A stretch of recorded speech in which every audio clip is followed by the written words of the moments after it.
Professeur de l'Institut de la Providence de Champion avec ses élèves a monté tout un projet musical. Il associe les élèves namurois mais également des élèves de Centrafrique. Les détails avec notre stagiaire Florian Saussin et Stéphane Lombet.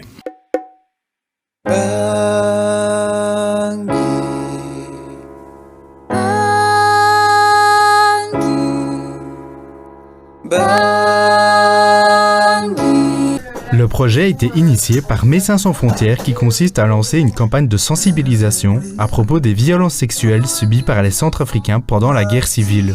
Et je suis très sensible aux questions en lien avec les réfugiés ou avec des pays qui sont en difficulté.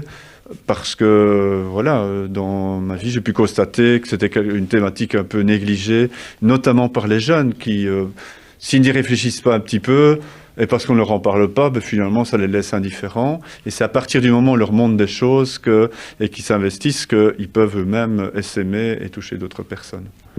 Dans le cadre du cours de français, cet enseignant a décidé d'écrire un texte avec ses élèves de Réto. Ce texte a ensuite été mis en scène dans une vidéo disponible sur YouTube. Pour réaliser cette vidéo, ils ont collaboré avec une classe de Centrafrique. On a enregistré un clip pour la défendre mieux. Et à partir de là, on espère attirer des élèves pour qu'ils viennent sur une chaîne YouTube qu'on vient de créer, qui s'appelle Jeunes et Jaunes, Solidarité Belgique-Centrafrique.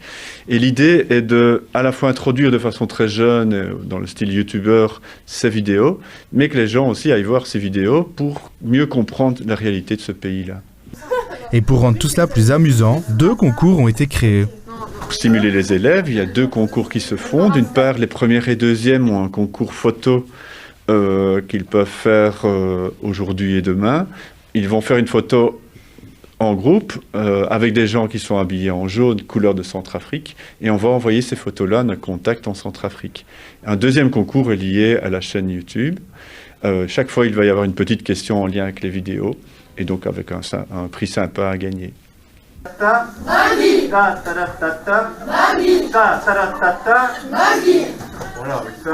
Les élèves de dernière année qui participent au projet passent dans différentes classes pour sensibiliser les plus jeunes à cette cause.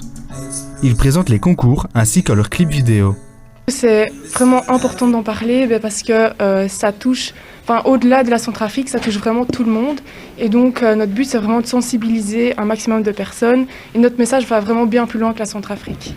Et plus on a avancé, plus on a fait des recherches, qu'on a créé la chanson, qu'on était dans les classes. J'ai vraiment vu des élèves motivés par rapport à notre projet. Du coup, moi aussi, ça m'a motivée. Et donc, je pense que c'est super important parce que beaucoup plus de femmes qu'on le pense subissent des agressions sexuelles ou des attouchements. C'est la première fois que je m'investis dans une cause comme celle-ci. L'Afrique, c'est quelque chose qui m'a toujours plu. Si ça recommençait, pourquoi pas, je le referai avec grand plaisir. Pour montrer leur soutien à cette cause, les étudiants de Réto ont demandé aux autres élèves de porter un t-shirt jaune. Et vu le nombre, beaucoup ont joué le jeu. Les étudiants de cet enseignant ont aussi eu une discussion par visioconférence avec les élèves de Centrafrique. Vu la joie sur le visage des élèves, l'action de sensibilisation fonctionne bien.